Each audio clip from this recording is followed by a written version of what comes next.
Ay naku anak, baboy, palun-palunan ng gising at ilagay natin mamaya ang pili chicken. Naku, mami. Mukhang masarap. Anong nakalagay ng lamas dyan? Ay naku anak, hindi ko alam. Ilagay na natin ngayon ang manok. Ang pili na manok. Alam mo ba anong klaseng luto na to? Luto ng adobo. Uy, nahulog na.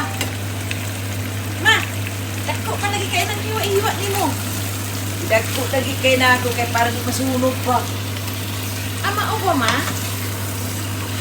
Mukha talagang masarap, ma.